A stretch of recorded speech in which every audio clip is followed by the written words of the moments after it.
Well, folks, does it not get more pristine than that? It's April 5th today, 2025, and I'm just down here for my cold water swim. Happy birthday, Sammy. My daughter turns 31 today. So here's a birthday swim for you, Sammy, since you wouldn't go in there hoping hell catching her in that water. So the ocean temperature today is around 49.2 degrees Fahrenheit, and the air temperature is around 56 right now. So nice. I should have went in yesterday. I actually missed yesterday because I was too busy. It was over 50. So anyway, we're on the Gulf Islands in the North Pacific, and it is so beautiful. Now, look at this water. And the tide's in. I like when the tide's in. I don't have to wear water socks. I don't like wearing water socks. I prefer to just go in with my bare feet and feel those shells on the bottom of my feet. God, we had an incident this morning. It's funny, we had a accommodation guest check out this morning, and she's checking out, and she knocks on the door, and I says, "What's up? Did you have a good stay?" And she says, "Yeah, but I got a dilemma." Japanese lady, really nice lady from Lulu Island, from Richmond, a little island, actually a big island near Vancouver, and just south of Vancouver. And she says, "I put my purse in my car and I locked the doors." It's like, oh man. So I went out to see her car, because I've busted into my own vehicles before when I've locked myself out of them. So I went out to her little Chevy Aveo or whatever it was, tiny little thing like a Chevy Sprint. And I said, "Ah, man, windows are up tight. Makes it a little bit more difficult." So I said, "Yeah, BCA." She wasn't sure. So I couldn't even get a hold of BCA, which is a bummer. I know the guy that owns it, really good guy. Anyway, long story short, I phoned another towing company here, friend of mine. And I said, "Hey, Ron, do you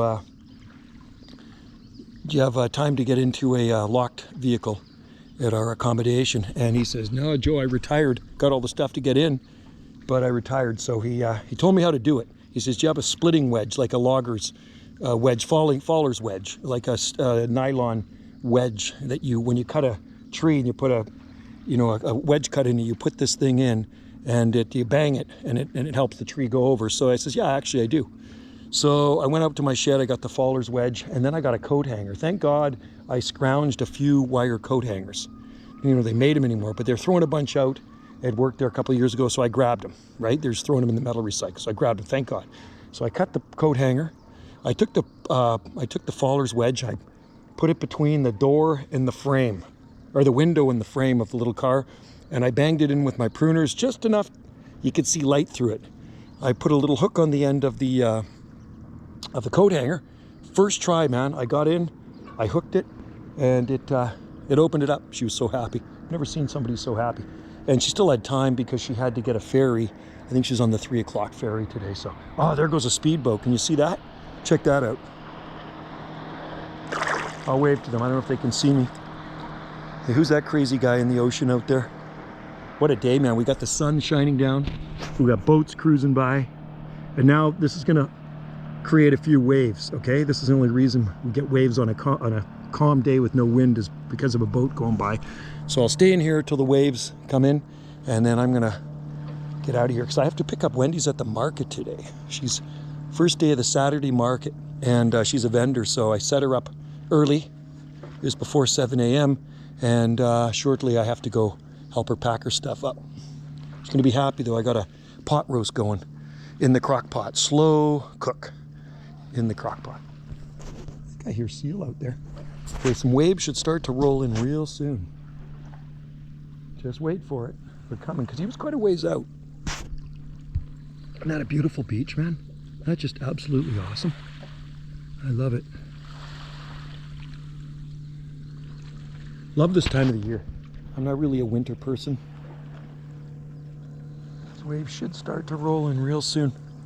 Come any later, then the tide is way out, and I got to go on the other side of the breakwater there in order for deeper water, because it gets pretty shallow in here. There's a lot of seaweed and stuff. So come on, waves.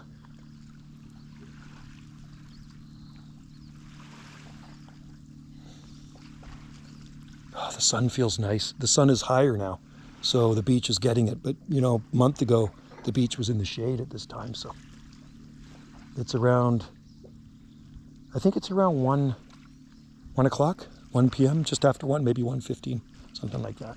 Pacific time.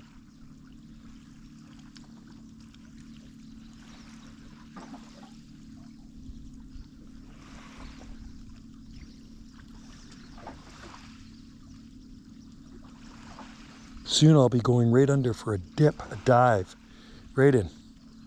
But not yet. Don't want to brain freeze. It's still a little chilly in this water. Here comes a few ripples now, created by that speedboat.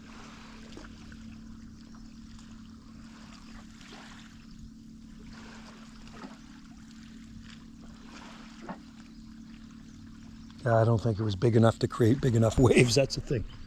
All right, guys, that's my little stint, cold water dip today. I don't think I need to stand any longer than this. They say up to 5 minutes is most beneficial. After that, you just freeze your hiney off, or your nuts. Whatever you freeze off first. Chris and I stayed in over 15 the other day, so, which was fine. I mean, it didn't feel bad, but I don't think there's any health benefit to staying in over 5.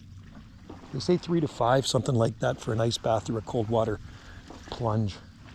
And this Pacific Ocean feels great. The salt and everything feels great on the body.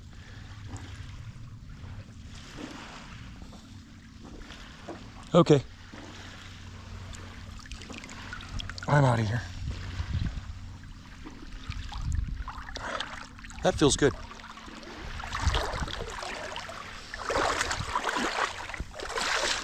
There. What a beach, eh? Isn't that nice? It's absolutely beautiful.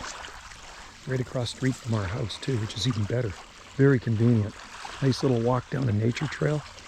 Sitting in the sun here. Krista's actually swimming at another beach today. She's going for, I think, a hike and then a swim at a really nice sandy beach. But hey, there's sand here too. Sand and shells. All right, guys. Thanks for watching. Stay tuned for more cold water plunges here, Gulf Islands, North Pacific. Cheers.